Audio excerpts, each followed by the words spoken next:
Hello, beautiful people, and welcome back to my channel. If you are new here, we are all things notary education, mentorship, journey, and experience. This is a no free judgment zone. If you are watching again and you've been rocking with me, thank you so much, and it is greatly appreciated. It has been a while since I have put out a video, and I hope everyone is doing well out there in these notary streets and trying to stay warm wherever you are, because I definitely am here in the state of Florida. So, today we are going to be talking about remote online notarization, or RON, and specifically how biometrics are used to verify identity. So, for those who don't know, remote online notarization, or RON, is when a signer appears before a notary using audio video technology, whether or not that is their smartphone or the webcam on their computer. So the entire session is recorded, and the identity verification process happens even before the signer or signers join the session with the notary. So we are going to start there. So the first question that we're going to be asking, and if you see me looking down, I am looking at my notes. It says, where does biometrics come in? Basically, when people hear biometrics, they immediately think fingerprints or retina scans, but that is not the case when it comes to RON platforms. So, in the remote online notarization world, biometrics usually mean facial recognition matching the ID, liveness detection, or movement tracking to ensure a real human is present. And this is what happens during the ID credentialing analysis. So, that is where biometrics comes in when it comes to a remote online notary session. So, next, do all states require biometrics? The question is no, because not all states not most states do not specifically require biometrics. What they require is what's called identity proofing, and they basically have two layers of identity proofing. That first layer is going to be your KBA, which is also known as knowledge based authentication, and we have all done knowledge based authentication.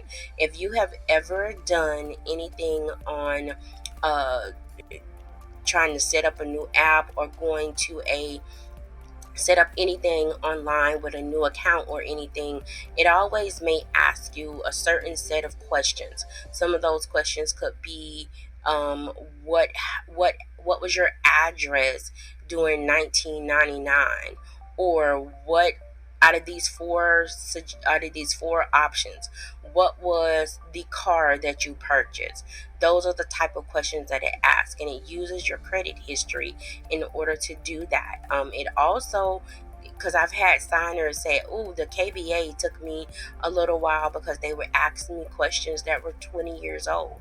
And with the knowledge based authentication, they give you a certain amount of questions and a certain amount of time to answer those questions. I know a lot of platforms, they have 5 questions and they give you 2 minutes to answer those questions.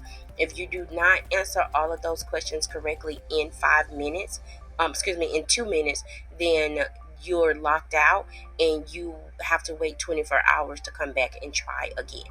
So that's what knowledge based authentication is. The credential analysis is where you upload your identification. You upload the front and back of your driver's license, or you upload the front part of your passport in order for them to verify your identity. But some platforms add biometric checks as an extra security layer, but it is not universally mandated at this time. So, next question people ask, is biometrics safer? Um, Mostly, yes, it is. In most cases, biometrics matching helps prevent identity fraud. Facial recognition and liveness detection, they also reduce fake IDs, photo substitution, deep fakes, and impersonation attempts. I know recently I saw a TikTok, maybe I think it was, where the lady states that she was on a platform and the signer came on and was trying to get a document done, had uploaded the ID, and so she asked him, could you please um, put your camera on so I can see you. And so it wind up being not the person on camera. So that is where biometrics come in the credentialing. And also an extra layer is that when the notaries, before we get to the document, at least on the platforms I'm on, we also look at the driver's license and we tell, well, excuse me, whatever identification they have, and we tell the signer to hold it up so we can, to the camera, so we can see it. And I need to see the front and the back unless it's a passport. If it's a passport, I need to see the inside where the picture is, and also can I have the inside where the barcode is, to ensure that nothing has been tampered with and that it is the correct identification. This is not only to ensure that my commission as the notary is upheld and is kept in good standing, but this is also to ensure, to protect the signer or signers, to ensure that you are who you say you are to get this document completed. So that is biometric safer.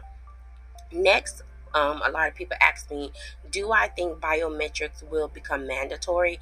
My answer is yes. And of course, as technology improves, more states and more platforms are leaning toward biometric verification as a standard. It is already happening with digital banking and government applications. So, of course, notarizations probably will follow, because it gives you that extra layer, like I mentioned before, of security, to ensure that this is the person and that we've done all our due diligence on the back end to ensure that this person's identity has been identified and that this is the person that you are meeting with to get done. And like I said, for the platform I use, which is One Notary, whenever we meet with a signer, we also have them hold that ID up to ensure that they have physical possession of that identification at the time that we are doing this signing as well. You don't want someone to have taken a copy of their driver's license off of the computer and that's the way they've done it. So we need to physically see that identification that they have uploaded. So next, a lot of people ask me, do the notaries control the biometric process on the platform? And no, the platform that you're using, if they do have biometrics as an extra security layer, as an extra security layer, that is who controls the biometrics process. So me as the notary, or us as the remote online notary, our main responsibility is knowing whether or not your state allows remote online notarization, because there are still some states in the United States that do not. Understanding that you have to use a compliant uh, platform. With the state of Florida, here where I am, we have a document that we have to fill out of all of the remote online notary uh, platforms that we're using, when we started and whether or not we've ended or not. Of course, if you're still with them, you can say present. And we have to send that document in to the Florida Department of State, who credentials notaries in the state of Florida. Anytime you add a new platform, you have to then go do a new form, and you not just have to add that platform, you have to add all of your platforms that you're using. All of that information you have to sign and date it, and then you have to send that document in, so they are understanding and aware that these are the platforms that you're currently using for remote online notarization. You have to keep proper records. I know One Notary, they record all of our sessions, and if I'm not mistaken, they have to keep them for at least 7 to 10 years, just like with anything else. That's ensure that if any time any legality comes up, they're able to pull that recording that was completed, to ensure they're keeping up with what needs to be done, uh, legal wise. And last, you have to understand that performing the notarial act correctly and legally is also part of our main responsibility as a remote online notarization. So that is my short, sweet video on Ron and biometrics and how they work together. Now, if you have found this helpful, please like, comment, subscribe, and share this video with other people regarding this as well.